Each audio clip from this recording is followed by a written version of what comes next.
The Hype House. If you haven't heard about the Hype House, this is essentially the group of top-level TikTokers. Those guys all got together, went into one house, became the Hype House. This group, which only formed a couple of months ago, have absolutely astronomically blown up, become incredibly viral, and the individuals in the house have become massive social media celebrities. Now, when you've got something that just comes out of the gate being incredibly popular, you're gonna get drama. And that's what brings us to this video, because the drama is all directed, all the hate, all the exposés have been directed at this man, Thomas Petrou, the manager of the Hype House. Now, why the hell am I making a video on the manager of the Hype House? Let me tell you a story. Last year, I went on a trip to Los Angeles and I effing loved it. And I met so many really nice people. One of those people was Thomas Petrou. Now, first of all, you just gotta remember that I am a tiny little speck in the ocean. I am a little YouTuber from Ireland. I'm a piece of shit. So because I was flying over to Los Angeles, I thought it'd be really cool if I just tried to reach out to people who were legitimately in the industry of social media. And that was Thomas Petrou. We're living the American dream. We're in Denny's. Welcome to Denny's Diner. And we're with Thomas Petrou. Thomas, at the time when I first messaged him, was working for Team 10. He was working for Jake Paul. He was massively well connected. There was no such thing as the Hype House. There was no such thing as Renegade. Thomas was just a guy who networked incredibly well within social media. I gave Thomas a message and just said, hey, would you be interested in meeting up and like doing a podcast? Bear in mind, this guy was incredibly busy. He was going around doing loads of videography shoots, photography shoots for loads of social media stars, and he did not have to even respond to me. Thomas was actually happy to give us his time, and that just genuinely shocked me. Thomas came over to our apartment, we brought him in, we did a podcast with him, we asked him loads of questions, and genuinely, I was really shocked by this guy. From looking at his Instagram, looking at like a lot of different things, I don't think you get the full picture of Thomas, or I certainly didn't. So when this guy showed up, we did this podcast. As weird it is to say, I was like blown away by him. Because I felt like making those friends and making those connections were more important than making any money for those 2 months. So I literally had $0. I was like literally barely eating. I was just to be in that opportunity and be in that environment. So remember that this is my gut reaction to Thomas. This is my initial first impression of just what he is like as a person. This is before the Hype House. This is before he's big on Instagram, before he's big on TikTok, before he had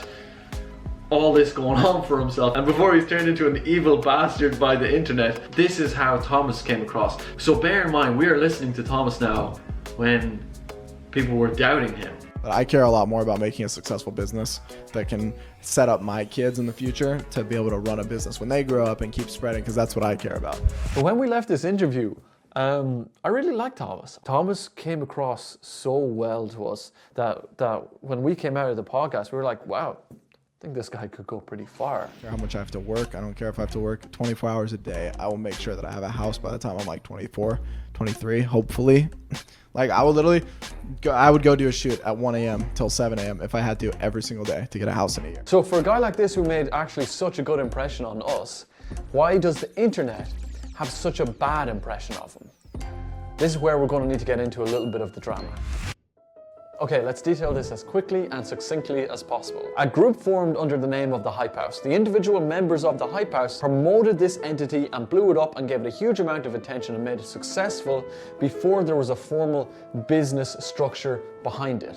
In a business, you have formal structure and clearly identified roles. This house that promoted it and blew up into a household name did not necessarily have any of that. You cannot actually at this moment consider it a business. So one of the original members of this group and who came into this house, Daisy Keach, reading between the lines, it seems like she was not as aligned with this group and not as happy with where it was moving. She was obviously very unsure of what her role was in the business, her authority within it, and what her stake was in it. As you can imagine, not feeling aligned with the group and not seeing eye to eye with some of the other members, while being unsure of where you stand within the business structure, that is a really difficult place to be in. So Daisy pulled out, separated herself from the Hype House, but obviously would retrospectively go like, yeah, but how much of this is mine?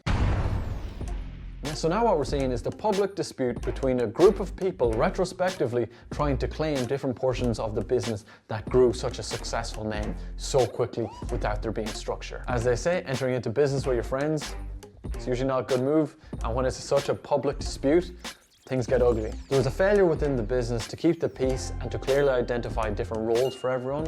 And so it's this kind of unwise business practice that you would assume the fall guy is going to get criticized for, and the fall guy being Thomas Petrou here, but no.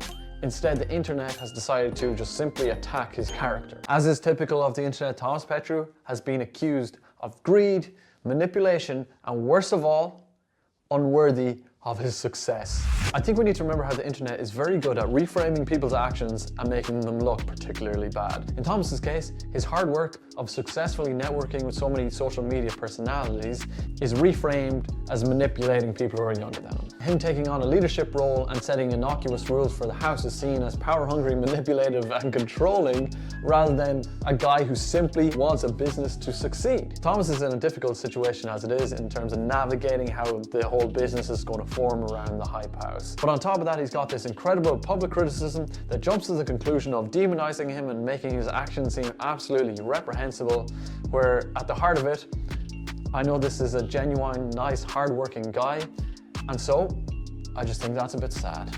But yeah, thank you, man. I appreciate those words too. I think that I can turn this into something really cool and really successful with the personalities in this house and everything. Just gotta believe in it. On YouTube, there's always going to be big drama. There's going to be the exposés. There's going to be all this kind of crap. Thomas got a heart, and however the internet wants to mischaracterize him and turn him into something he isn't, it's just not the truth.